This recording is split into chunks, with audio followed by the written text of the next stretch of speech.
Welcome back, motorized bike enthusiast. In today's video we'll be inspecting, installing, and testing the LD100 top-end on our YD-100. This two-piece cylinder and head replacement should make life easier for YD-100 owners in theory, but is that really the case? For the most part, my YD motor's been pretty good to me over the past few years with very little trouble. However, the bike has been sitting for a few months, so we're going to go ahead and inspect it, test it, before we do the swap, just to make sure everything's good to go.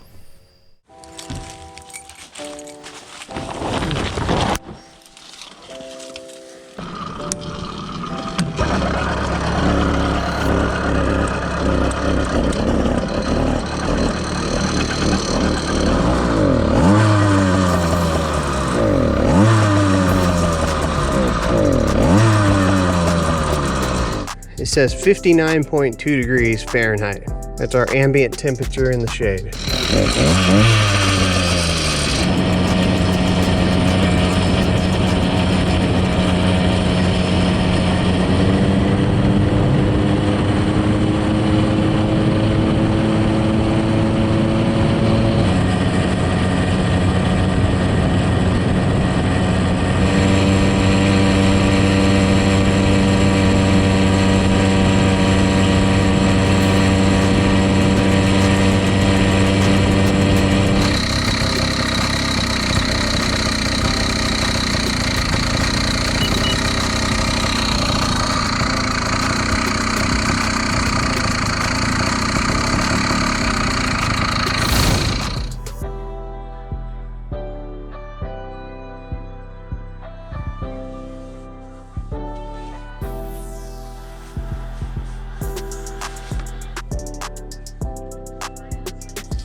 So before we talk about what I think about this kit, let's talk about some of the reasons why someone would want this kit.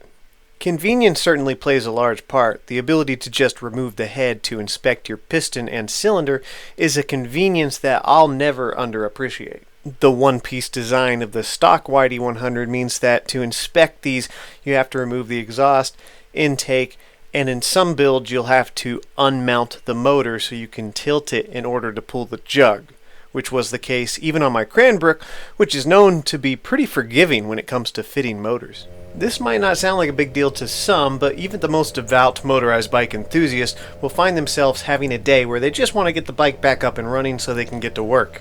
We do love to tinker, but we also love to ride. And studies show that when something's easier to fix, generally it gets fixed more often. Initially, I was skeptical with the choice to have a dual spark plug head, assuming it was just a performance gimmick or snake oil, carrying the same mindset as many that if there was a considerable improvement to have with two spark plugs, then it would be on all the racing motors. It's the same reason why you don't see boost bottles on racing motors.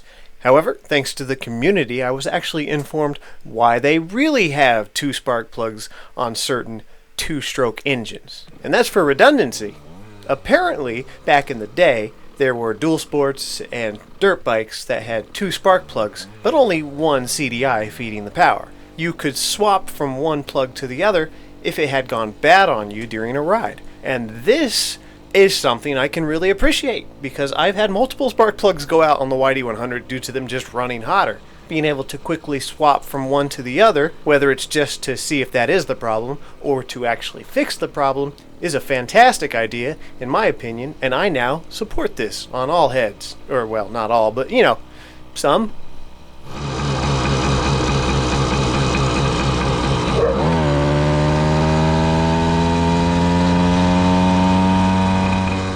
Then there's performance and port modifications. They're just easier to do on two-piece cylinders. Decking the head, getting the proper squish, adding a spacer to adjust timing on the transfers and exhaust, getting into the ports with basic tooling is just all easier to do on a two-piece cylinder. So really here the argument is not what's better, a two-piece or a single-piece cylinder. You pretty much know where I stand on that. It's, is this particular kit any good? And as most things go with CDH, it's got some problems. I think in part a lot of my videos are long because of all the issues we deal with the cheap China companies. So let's see if we can speed run through these ones. Transfer roof angle doesn't exist. Transfer roofs are flat. The cylinder lining has an artifact in the combustion area of the cylinder, which means next time we examine the lining, it probably won't exist. The intake is going to be near impossible to reliably seal in the long run without the use of some kind of filler material, due to a paper-thin amount of material in the top corners. The exhaust is a similar story. I have no idea what they had in mind with this wide exhaust port.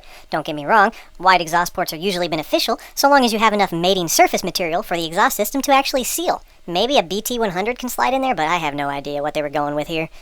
There you have it. Speedrun, 4 rather alarming issues, and that's before we even put it on the bike. I threw a couple of these pictures up in the community post, and a lot of you were vocal about how you would deal with the situation.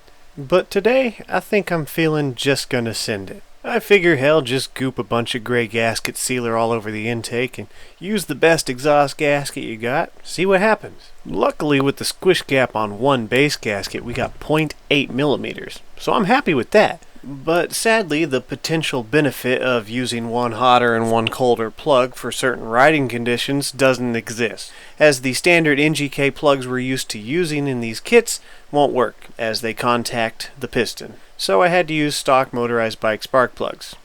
Yay.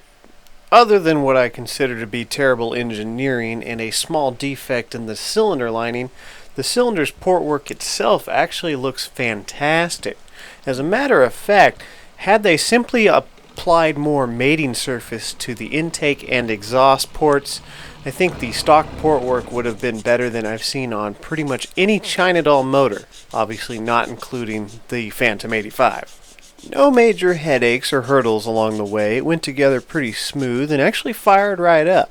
Unfortunately, I did forget to buy a fresh pair of piston rings for this cylinder, so I'll just be refacing and using my old piston rings. I have no clue if this is a bad idea, so let me know in the comments what you think. And seeing that the cylinder lining quality on this doesn't appear to be great, I went ahead and lightly sanded the edges of all the ports in hopes that if there's going to be a failure, it won't be at the port edges.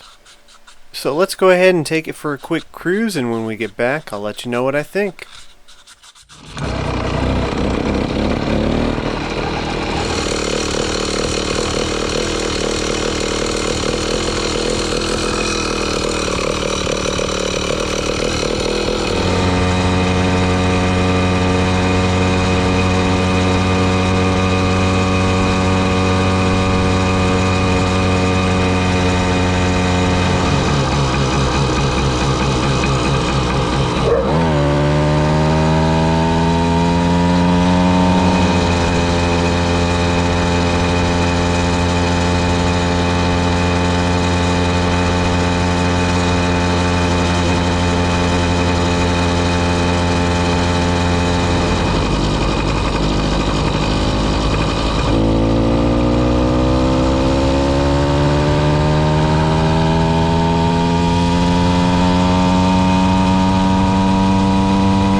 Break-in mix is about 25-1, semi-synthetic. This is some old fuel in the tank, so it's probably causing us some issues. I noticed what sounds like knocking pretty much the whole way, and it did seem to smooth out around 26 miles an hour, but I'm going to assume this is either because of the old gas or the reduced combustion area in the head. The exhaust gasket started leaking immediately, of course. I'm pretty sure we have an air leak around the intake as well, so he seems to be running a bit lean. And although I do like the 2 spark plug design for redundancy, why they offered it as the only option just seems like a bad move. Power during break-in, with this being our first ride, was actually surprisingly good. The 15 to 30 mile an hour pull was pretty decent considering this is the first tank.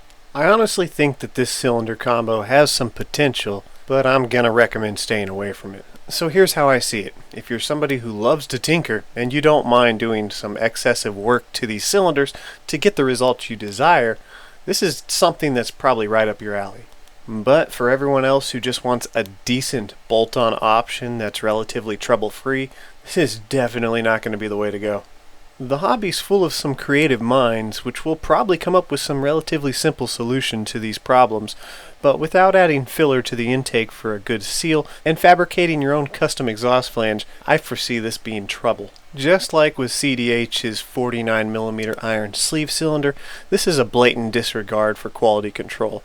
They essentially looked at it, said, yeah, it sucks, but ship it out anyways, they'll buy it, because they know we don't have any other options. CDH literally had one job with this kit. Cut the head off a YD-100 and sell them as a 2-piece option. You didn't even need to redesign anything. It was a good cylinder as is. If Johnny's motorized bikes can hacksaw the head off a YD-100 and make it seal in his bedroom, why the hell couldn't you do this? Anyways, we got some work to do. Get this thing broken in and fine-tune the carburetor. I'll continue to buy CDH's worthless crap just so you guys don't have to. Maybe someday they'll get it right. Until next time, ride safe.